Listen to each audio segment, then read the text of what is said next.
Stop public money to Gulen schools now. It's a big relief for me to be here with other people who actually know who Fetullah Gulen is and what the Gulen movement is all about. Usually I'm starting from square one with people and can't really talk about it. About 2 weeks ago, an anonymous person tweeted me an image of a poster. And it took some research online, but I backed that poster down to a Facebook account that had been started on June 28th about this protest in Saylorsburg.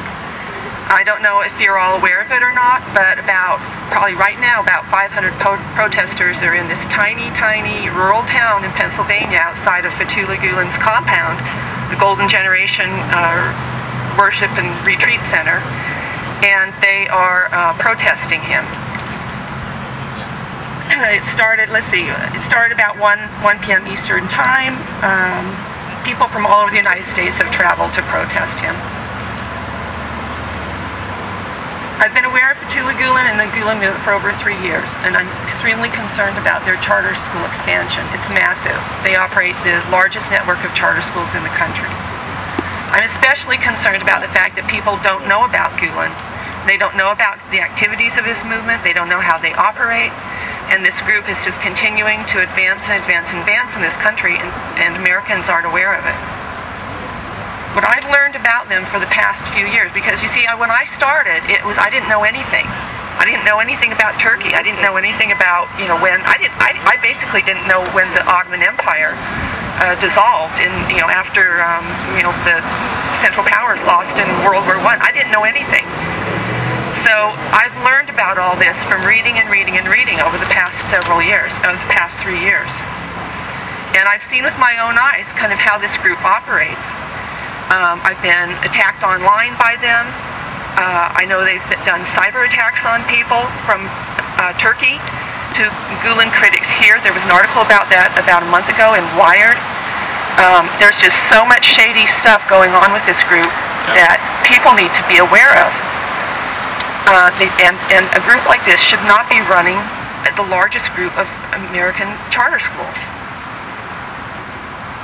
In March 2012, I just learned this last week, Chris Hayes, who's a prominent MSNBC host of his own show, and he's an editor at The Nation magazine, in March of 2012, he tweeted, "How come no one has done the big investigative piece on Turkish Imam Fethullah Gulen and his movement's global school network?" I mean, that's a good question, Chris Hayes, because you're like a huge media star. Where was the follow-up on that? So, and to me, in that statement, in that question, the key word is investigative. Because you can do a little report about the Gulen movement and its charter schools, and you can totally have been fed their propaganda and just puppet and parrot back whatever they've told you. But this needs to be an independent investigative piece that takes into consideration the other side, and those are the things that you guys know about today, the things that the Turkish protesters know about in Turkey, and the things that the Turkish American protesters know about in Saylorsburg today. One of my favorite sentences that I've read in any report for the time I've been working on this came in an American Foreign Policy Council report. It's an influential think tank in Washington, D.C. It's very Republican. Newt Gingrich is on the board. But they did a report called the Fetullah Gulen Movement, and the report ends with this sentence.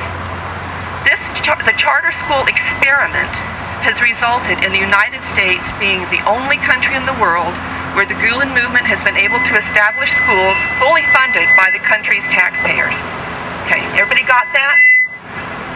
Around the world, their schools are largely private schools. But here, because of this charter school experiment, this group has been able to get the host country's taxpayers to fund their schools. But guess what? The host country's taxpayers don't even know what the Gulen movement is. I'm going to tell you a few things about this school, Baytech. You can't really see it. This is the campus of King Estates Middle School, which used to be a comprehensive middle school junior high and then middle school in Oakland. It was closed down, and it's been used for kind of bits and pieces of things ever since. Baytech was opened in 2004. 2 years later, it moved to another middle school that had been closed down, Carter Middle School, and it occupied part of that campus for a few years. And then year before last, it moved to this site. Baytech has had 3 websites that I can tell. You know, they have, each time one of the things the Gulen movement in the U.S. does is it's constantly kind of changing and transforming and mutating itself, deleting content. Okay, so a lot of content's been deleted over the years in these websites.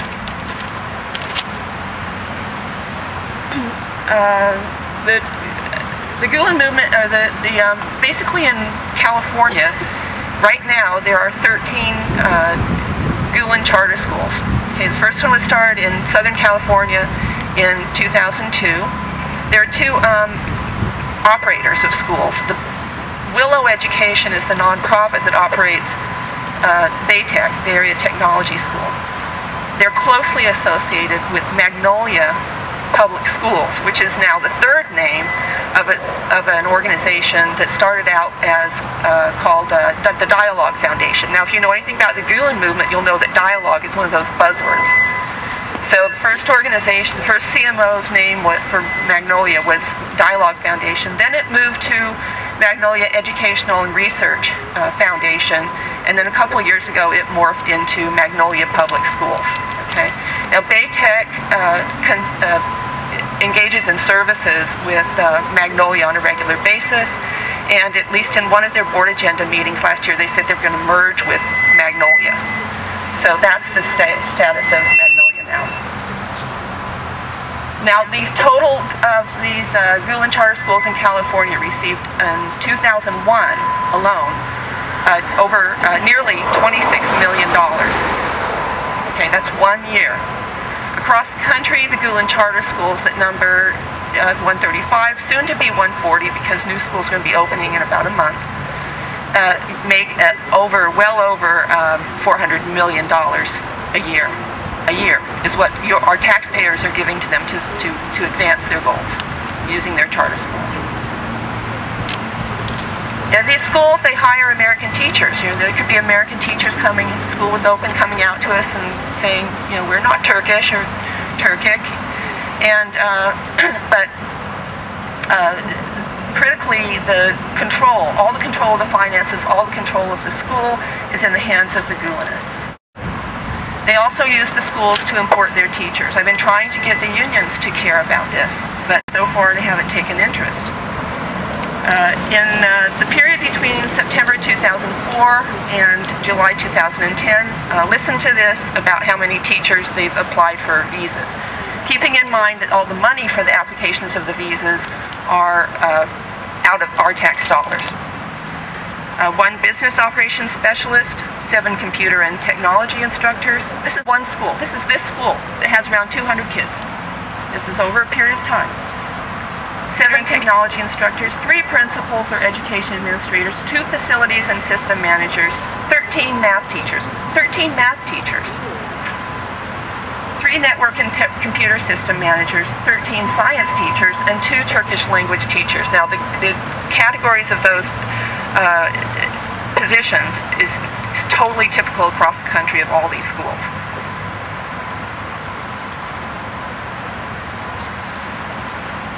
I'm going to say, let you know that one of the leading sort of academics, who isn't, in my opinion, quite critical enough about the Gulen movement, he says that the real motivation of the Gulen movement, charter schools and all, is to accumulate political and financial resources to further the transformation of Turkey.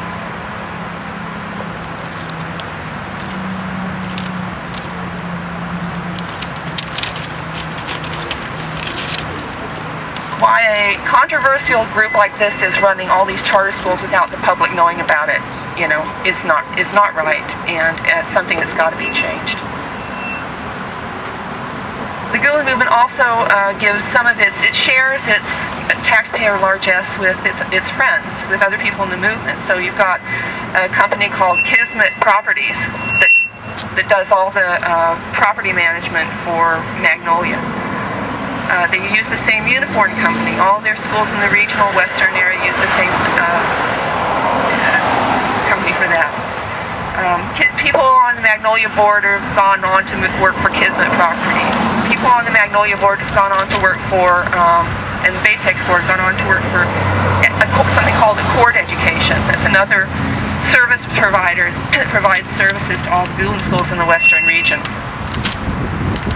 Now, a lot of parents who are sending their kids to this school don't understand. They might come here and they'll go, oh gosh, all these Turkish teachers, all this Turkish classes, everything, you know, Turkish, what's that about? The Gulen Charter School give Turkish language instruction. They do Turkish cultural instruction, folk dancing, that type of thing. There's a school in Syracuse, New York that has a whirling dervish team that performed.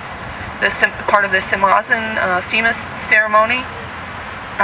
They'll organize school trips to Turkey.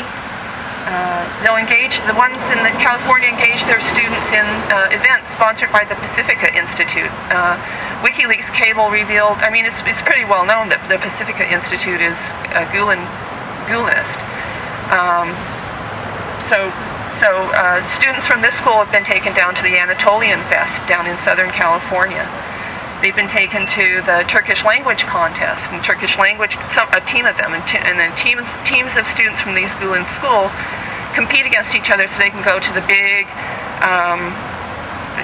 Turkish International Olympics in Turkey every year, which is totally Gulenist. You know, they're going, well, why is all this push for Gulen? Now, one of the articles I read at one point, or one of the paragraphs I read at one point said that Gulen, when he was a child, was looking at a map and he was wondering to himself, this is when he's a kid, he's wondering to himself, where did all the land go? What happened to my country? Why is it so small? And that's why supposedly, you know, this is one of the reasons that he's been trying to kind of regain some of the power of former Ottoman years. American elected public officials, some of them know about the Gulen movement and some don't. My interest is in my concern is with the charter schools, although I'm almost equally as concerned with the propaganda trips that have been given to influential leaders, including lots of our public officials. Okay.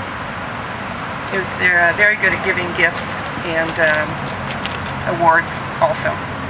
Movement and the defense industry. Something I think that you really need to have on your radar right now is what's going on in between the Gulen movement and the USA in Azerbaijan. There was just a huge convention in Baku, Azerbaijan. 300 high-level American officials and elected public officials went there.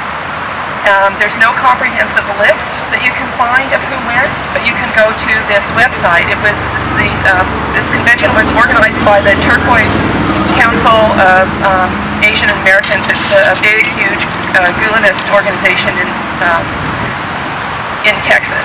So basically, the Azerbaijani country rulership asked the Texas council to recruit all the people who were going to go there, and they paid all their airfare, and they went looking up Azerbaijan, you know, trips recently.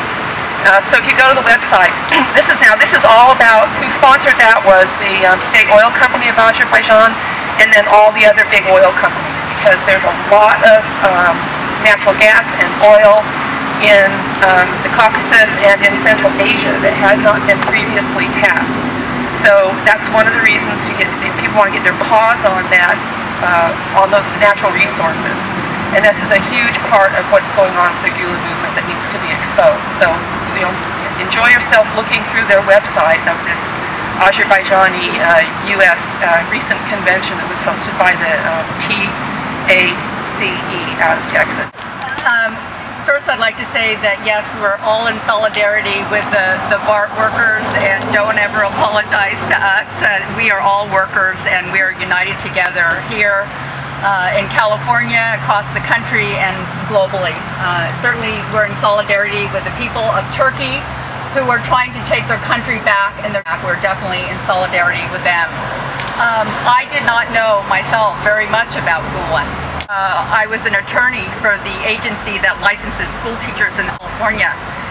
The chair of the Commission on Teacher Credentialing, I found out, I initiated a state audit. There was illegal actions, there was numerous conflicts of interest, there was nepotism, cronyism, and numerous individuals that appeared to be involved in religious organizations, let's say. And after I had got fired and I started researching what was going on, and I got hauled out of my job in 2010, literally in the middle of the audit that I initiated, and I have been unemployed ever since. The chair of the Commission on Teacher Credentialing was at the time Dr. Ting Sun. And I found out after the fact, after meeting Sharon Higgins, that she was on the board of Magnolia Public Schools, which are Gulen charter schools.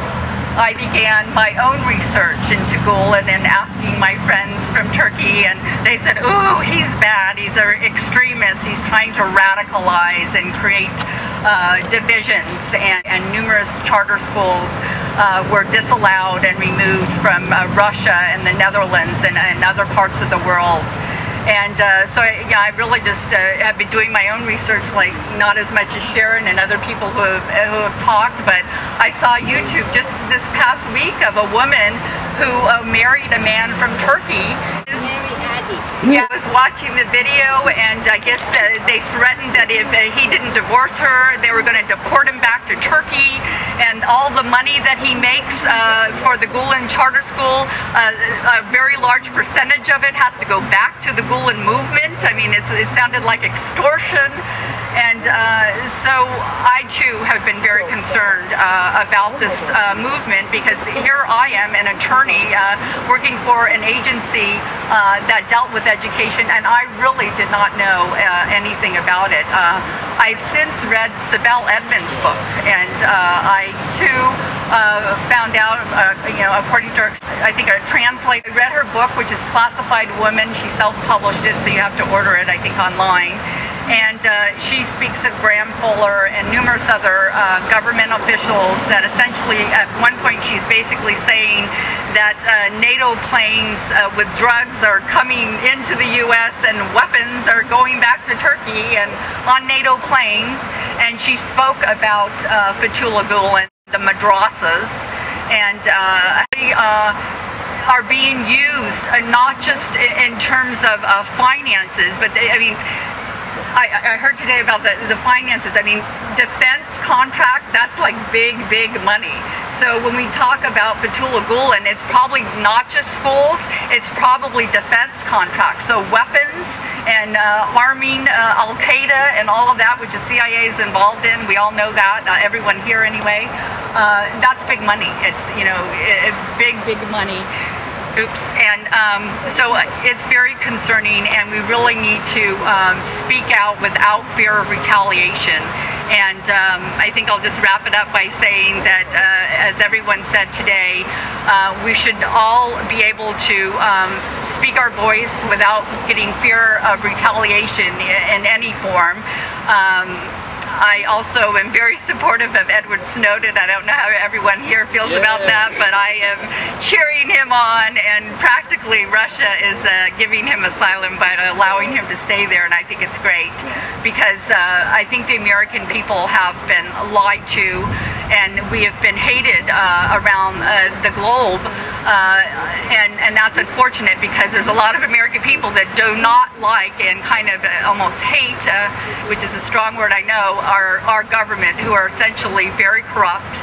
We have a lot of government officials that are making money off of human suffering, and if we don't speak up, we're not going to have our freedoms, and we're not going to have liberty, and we have to be in solidarity for basic human suffering. And if we don't stand up for that,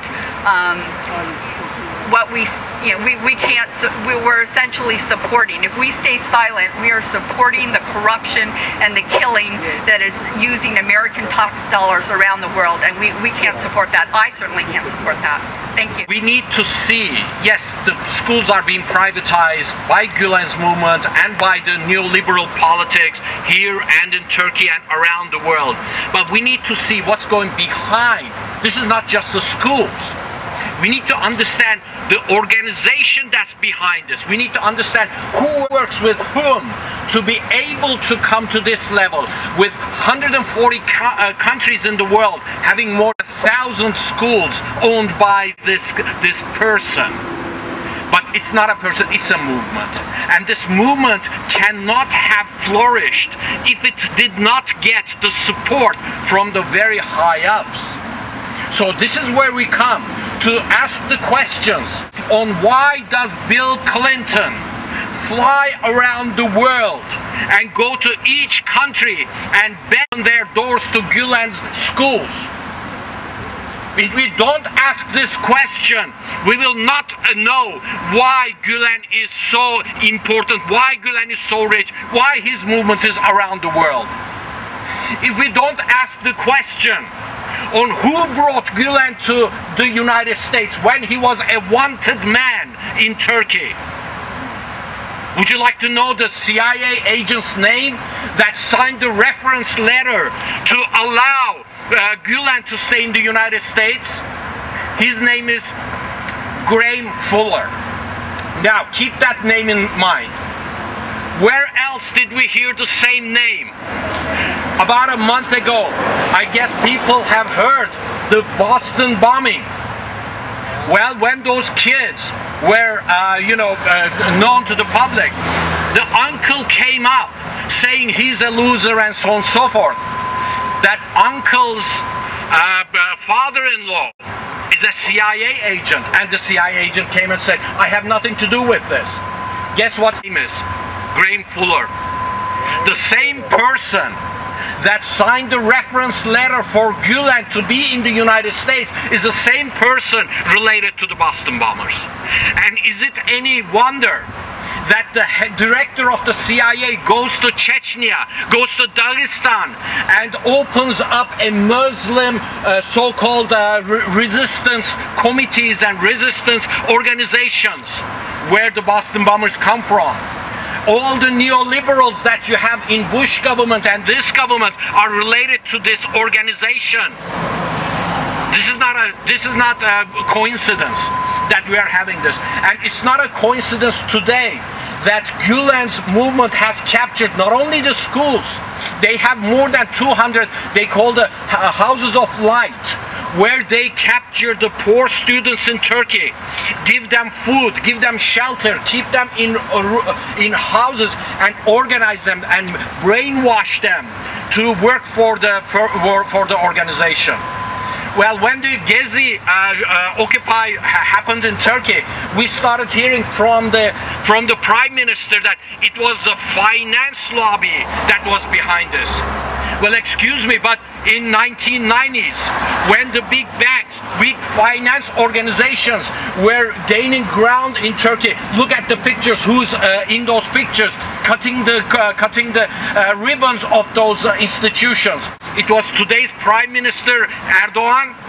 It was Prime Minister before, the most fascist Prime Minister, the later Prime Minister of Turkey, today Turkey's President, and Fetullah Gulen, all in the same picture, cutting ribbons for the finance lobby. Now, when he's talking about the finance lobby here and there, he owns banks, he owns financial institutions in Turkey that are they are saying that they are doing the, business without interest because it's against Islam. Well, that's not the only place that he's in. He owns insurance companies, and these insurance companies have blackmailed and pulled guns on their own agents, because to be an agent of his company you have to give a blank check, and then they turn around immediately to their own agents and then fill the check with hundreds of thousands of dollars and then go back to cash it. And when the agents refused, they pulled guns on them, threatened them, and they went to court everywhere. So we have to understand that Gulen's success is not because he's a smart guy or this or that. He looks at United States as a cash cow. like you were saying, this is the only place where we are paying for his criminal, for his terrorist organization. We are paying for all the brainwashing that's happening. How come that his schools are only allowed in the Taliban-controlled areas in Afghanistan? His agents sit and talk with Mullah Omar. He's still a wanted from the start of the Afghan war, and he had buddy-buddy relationships with Mullah Omar. They sat down and discussed the curriculum of the schools. This is how he operates, and this is why the United States wants him around. So it's the money that we give that is giving the impetus, that's giving the power behind him, and he's scared shitless today. Because his modus operandi is that you have to be under the radar. You should not be heard, you should not be seen, you just go under the radar, nobody knows, but you infiltrate. That's how he got the Turkish police. He has infiltrated 95% of the Turkish police is being controlled by him. So now, with the split in the government, Turkish government, because of Erdogan's macho reaction to the Gezi Park, has exposed this. That's why there's a split in the Turkish government bloc. That government bloc is not only Erdogan. That's Erdogan, United States, European Union, and Fetullah Gulen. His allies are telling him, don't expose us. Don't go into risk of showing what we are doing. Keep it quiet, settle this with the occupiers there, and close this event down. And he's unable to, so that's why Erdogan is unsuccessful today. He's unable to, so that's why Erdogan is unsuccessful today. I'm here speaking as a member of Amalgamated Transit Rank and File 1555, and would like to express solidarity in your movement, whether it be local, like domestic, or foreign. I think it's a shame. How many of you guys remember Romper Room? Romper Room. It's like we need Miss Nancy to come back, because these people that are elected to represent us and look out for the well-being of all of us, whether it be food, education, transportation, shelter, and clothing, have run amok. I have no idea when the new American dream became you ought to be just happy that you have a job. Enough is enough. I believe I have more faith and belief in my working class people, friends, that we have the power to empower the masses. Because I wonder, how can public funds, which our labor created, be privatized? And how could someone else be allowed to mediate our labor or make decisions for us? The real fight here is it's about public education. This is a great time to do some political education. Our labor creates the wealth. Everyone, whether you're in a union or not, deserves to be able to purchase food, clothing, shelter, education, and transportation in the city they live or work in. And that's just not the city, this country here, I mean universally. So we may have to go out again. I'd like to apologize to anyone and everyone who may be affected by our last resort decision to go out on strike. However, I believe that you have to stand up for something, or you'll fall for anything. And I know the labor movement is going to make a comeback, but it has to get a lot worse before it gets better. And just looking at the climate, like privatizing this school here. I grew up in this neighborhood. I cannot believe it. It's almost like, we have to unlearn everything that they've taught us as far as being domesticated and look for approval from a politician, an international rep, or whoever, and looking towards ourselves. And relearn that our labor produces the wealth and we ought to take control of it. And then there's something else I like to say, and I may even get in trouble for it. My sister local, Amalgamated Transit 192, while we went out on strike, they continued to work and provided extra service. However, in the Amalgamated Transit Constitution and bylaw, there's an oath and obligation.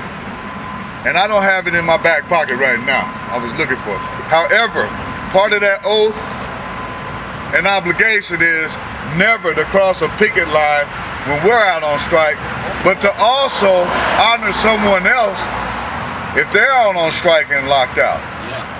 So I mean, this is nothing new. The privatization of public funds for schools, transportation, healthcare, this is nothing new.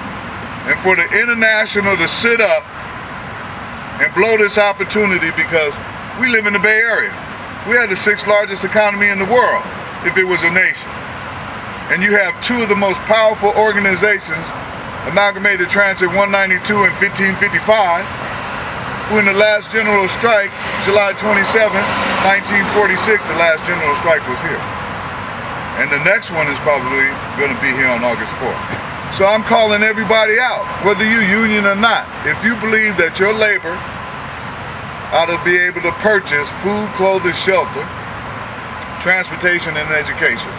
And just imagine, the people that are held accountable for those public funds, how dare you use the money to badmouth and make the working class person the enemy.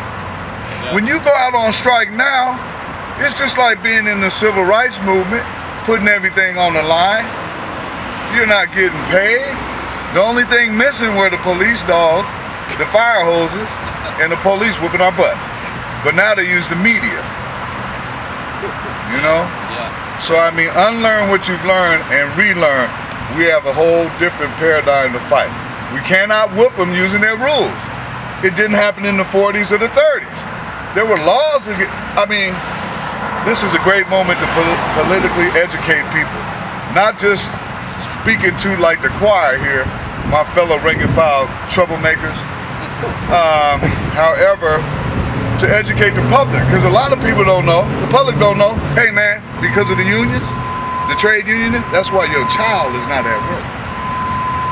That's why if you get hurt, you have workers' comp. If you retire, you have SSI.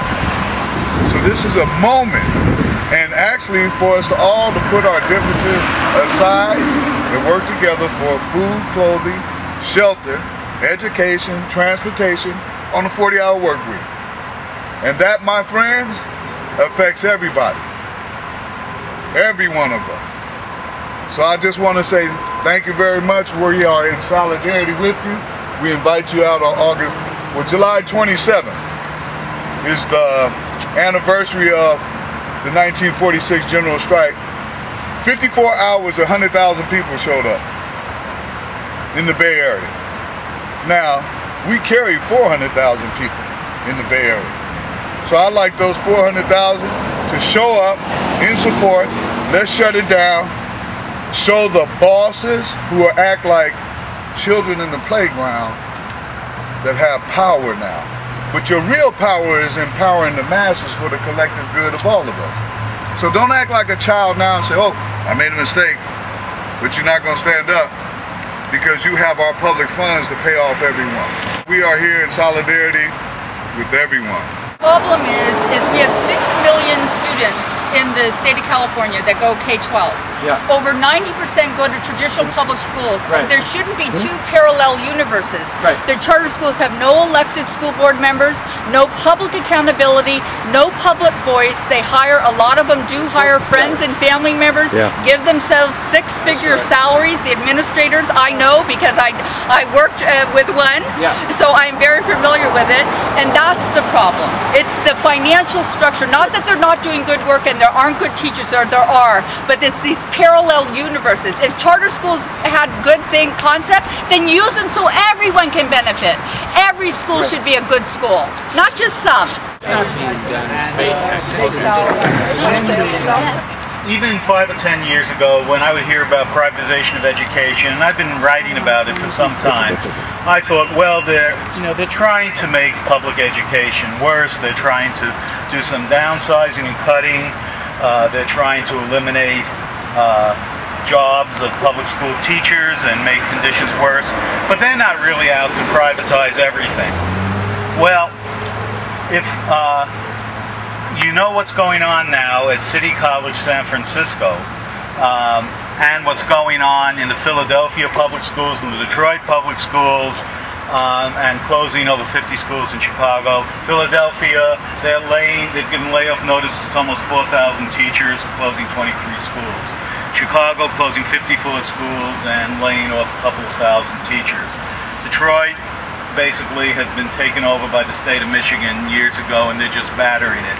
In San Francisco, people may know, the Proposition A was passed, which gave funding to City College San Francisco, and the regents there, the directors refused to use the funding. Instead, they cut faculty by 9%.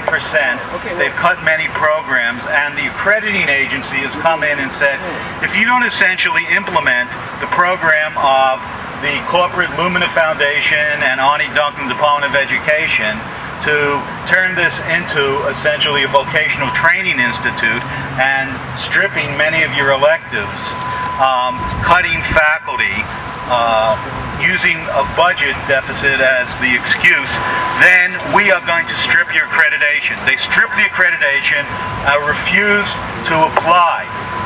The community college district, they refused to apply the money, the Prop A money, which had been voted by the voters of San Francisco. City College San Francisco has 85,000 students. It's the largest community college in the country.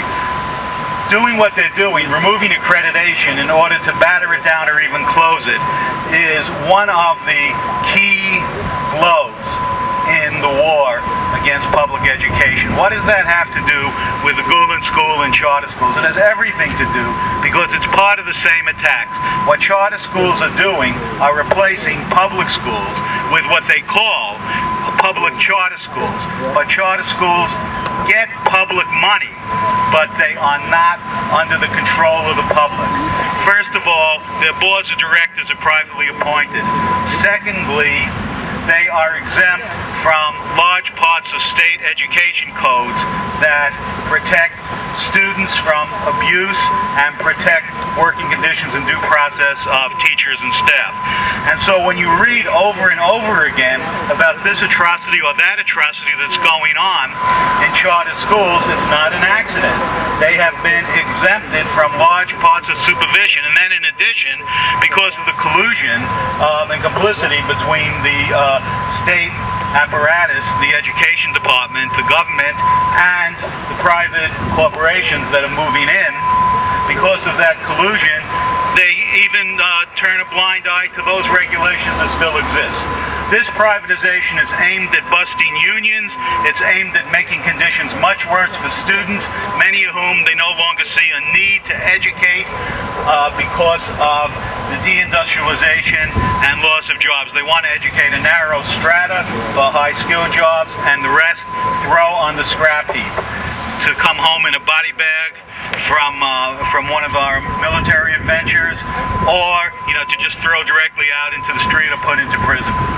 So I think that what we need to do is look at what's going on and say, what can we do? Look at the BART workers who went out on strike. That 30-day period is up on August 4th. The City College San Francisco workers, students, and so on are talking about launching a strike, trying to make it citywide to defend City College San Francisco. That should be linked up with BART workers, with port workers who are angry and ready to move against the conditions there. And it's in the interest of all of us to support these and try to broaden and spread this. If we don't start acting now and fighting back against this now, then they are going to be taking us apart one piece at a time. And charter schools has been a major wedge in that.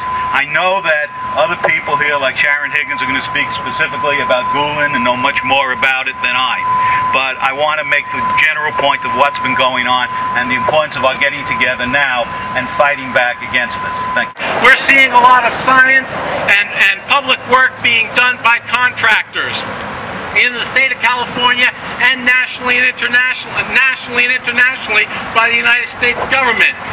Instead of hiring public workers and giving them a contract and giving them a pension and giving them medical care, medical benefits, they hire at-will contract employees so that they can weaken our public systems. Think about CalPERS, which is the retirement fund for public workers. If you hire contract workers and you're not pumping into CalPERS, you're defunding the pyramid, if it's a pyramid.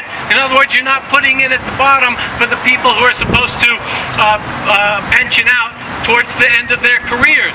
And that's how they can turn around and point at CalPERS and say, look, it doesn't work. Public things don't work. They defund our education the same way, and then they point at education and say, look, it doesn't work, so that they can privatize it.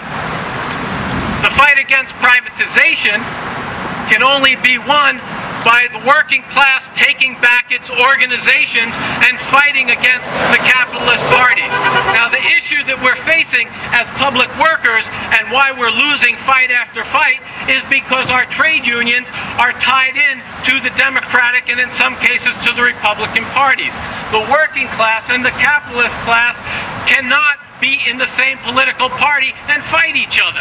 Andy Stern, the ex-head of the SEIU, said the Democratic Party is the American Labor Party, but I beg to differ as we look at the Obama cabinet, and who do we see? I don't see worker representatives. I don't see rank-and-file brothers and sisters from the janitors union up there. Who do I see? I see people from Wall Street, from Morgan Stanley, and I see a revolving door going from Obama to Hillary to Clinton to Wall Street to Bush and right around the world with these groups that you outlined before. So we have to see this as an international fight of the working class against the capitalist class, and to win, I believe that we need a revolutionary workers' party.